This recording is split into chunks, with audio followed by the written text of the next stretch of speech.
सत श्री अकाल प्यारे विद्यार्थियों, मैं तुहाडा अपना अध्यापक Jasvir Singh SS master government high school Rukna Kasam. हाँ जी बेटे, रोज़ाना असाइनमेंट दे विच आपां विशा समाजिक विग्यान जमात 10वीं दा कर रहे हाँ, जिस दे विच अर्थशास्त्र दे भाग दे पाठ भारतीय अर्थ व्यवस्था की आधारिक संरचना। अज मिति 28/8/2020 है। अज आप एक पैरा पढ़ते हैं जिस दे विच इस तो बाद कुछ प्रश्नों के उत्तर भी देंगे। आर्थिक आधारिक संरचना वो पूंजी स्टाक है जो उत्पादन प्रणाली नूं प्रत्यक्ष सेवावां प्रदान करता है, जिवें कि देश की यातायात प्रणाली, रेलवे, सड़कां, हवाई सेवावां। ये उत्पादन अते वितरण प्रणाली के एक हिस्से के रूप में ही सेवावां प्रदान करदियां हन। इसे तरह ही बैंकिंग प्रणाली मुद्रा ਅਤੇ पूंजी बाजार के हिस्से के रूप में उद्योगों और खेतीबाड़ी ਨੂੰ ਵਿੱਤ प्रदान करदियां ਹਨ। ਭਾਰਤ ਦੀਆਂ महत्वपूर्ण आर्थिक आधारिक संरचना ਹੇਠ लिखियां ਹਨ। यातायात ਅਤੇ संचार, बिजली ਅਤੇ शक्ति, सिंचाई, बैंकिंग ਅਤੇ ਵਿੱਤੀ संस्थावां। इन्हां दा विस्तृत वितरण ਹੇਠਾਂ दिता गया है। यातायात ਅਤੇ संचार किसी देश की यातायात प्रणाली ਵਿੱਚ ਉਹ ਸਾਰੇ ਸਾਧਨ ਆਉਂਦੇ ਹਨ ਜੋ ਲੋਕਾਂ ਅਤੇ ਵਸਤੂਆਂ ਨੂੰ ਇੱਕ ਥਾਂ ਤੋਂ ਦੂਜੇ ਸਥਾਨ ਤੱਕ ਲਿਆਉਣ ਅਤੇ ਲਿਜਾਉਣ ਦੀ ਲਈ ਵਰਤੋਂ ਵਿੱਚ ਆਉਂਦੇ ਹਨ।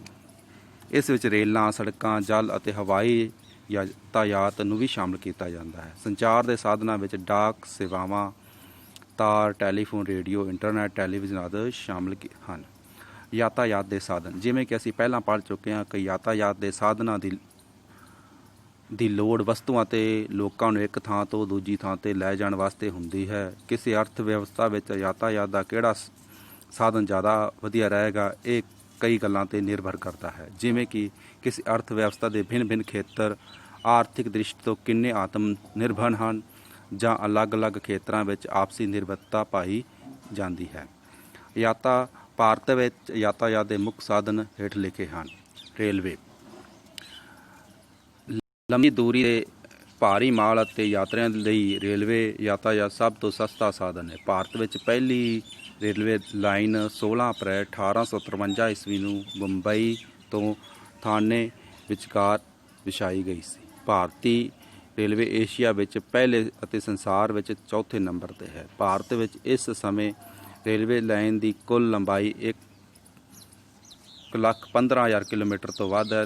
ਹਰ ਰੋਜ਼ 20,000 ਤੋਂ ਵੱਧ ਰੇਲ ਗੱਡੀਆਂ 7500 ਤੋਂ ਵੱਧ ਸਟੇਸ਼ਨਾਂ ਵਿਚਕਾਰ ਔਸਤਨ 20 ਮਿਲੀਅਨ ਸਵਾਰੀਆਂ ਢੋਂਦੀਆਂ ਹਨ। ਹਾਂਜੀ, ਇਹ ਸੀ ਆਪਣਾ ਬੇਟੇ ਪੈਰਾ। ਹਾਂਜੀ, ਜਿਹੜਾ ਦੇਖੋ यातायात ਜਿਹੜੇ ਆਪਣੇ ਆਵਾਜਾਈ ਦੇ ਸਾਧਨ ਹਨ, ਸਵਾਰੀਆਂ ਨੂੰ ਲਿਜਾਉਣ, ਸਮਾਨ ਨੂੰ ਲਿਜਾਣ ਦੀ ਜਿਹੜੀ ਵਰਤੋਂ ਕੀਤੀ ਜਾਂਦੀ ਹੈ, ਤਾਂ ਇਹਨਾਂ ਨੂੰ यातायात ਸਾਧਨ ਕਿਹਾ ਜਾਂਦਾ ਹੈ। ਇਸੇ ਤਰ੍ਹਾਂ ਇਹਨਾਂ ਦਾ ਭਾਰਤ ਦੀ ਜਿਹੜੀ ਆਧਾਰਿਕ ਸੰਰਚਨਾ ਹੈ ਬਹੁਤ ਡੂੰਘਾ ਪ੍ਰਭਾਵ ਪੈਂਦਾ। ਇਹਨਾਂ ਤੋਂ ਕਈ ਆਮਦਨ ਜਿਹੜੀ ਪ੍ਰਾਪਤ ਹੁੰਦੀ ਹੈ, ਉਸ ਦੇ ਰਾਹੀਂ ਨਵੇਂ ਉਦਯੋਗ, ਹੋਰ ਲੋਕਾਂ ਦੇ ਵਿੱਚ ਜਿਹੜੇ ਵਿਤਰਨ ਪ੍ਰਣਾਲੀ ਰਾਹੀਂ ਲੋਕਾਂ ਨੂੰ ਅਨਾਜ ਮੁਹੱਈਆ ਕਰਵਾਇਆ ਜਾਂਦਾ, ਇਸ ਦੇ ਜਿਹੜੀ ਆਮਦਨ ਹੁੰਦੀ ਹੈ। ਤਾਂ ਇਸ ਨਾਲ ਸੰਬੰਧਿਤ ਕੁਝ ਪ੍ਰਸ਼ਨ ਉੱਤਰ ਹਨ ਜੋ ਇਸ ਪ੍ਰਕਾਰ ਹਨ।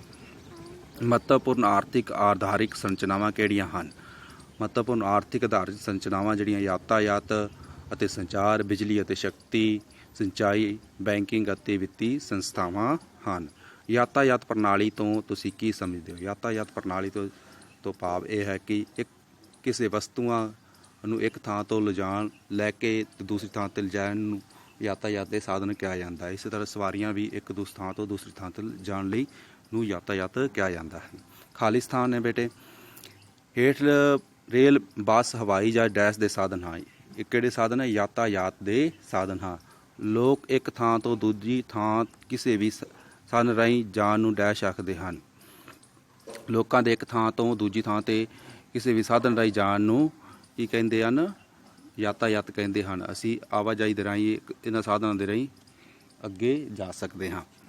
ਅੱਗੇ ਸਹੀ ਗਲਤ ਹੈ। ਭਾਰਤ ਵਿੱਚ ਪਹਿਲੀ ਰੇਲ ਲਾਈਨ 16 ਅਪ੍ਰੈਲ 1835 ਈਸਵੀ ਨੂੰ ਚਲਾਈ ਗਈ। ਗਲਤ ਹੈ ਬੇਟੇ, ਪਹਿਲੀ ਲਾਈਨ ਜਿਹੜੀ ਸੀ 16 ਅਪ੍ਰੈਲ 1853 ਈਸਵੀ ਨੂੰ ਚਲਾਈ ਗਈ ਸੀ। ਭਾਰਤ ਵਿੱਚ ਪਹਿਲੀ ਰੇਲ ਗੱਡੀ ਕਿੱਥੇ ਤੱਕ ਚਲਾਈ ਗਈ ਸੀ? ਪਹਿਲੀ ਰੇਲ ਲਾਈਨ ਬੰਬਈ ਤੋਂ ਥਾਣੇ ਵਿਚਕਾਰ ਚਲਾਈ ਗਈ ਸੀ।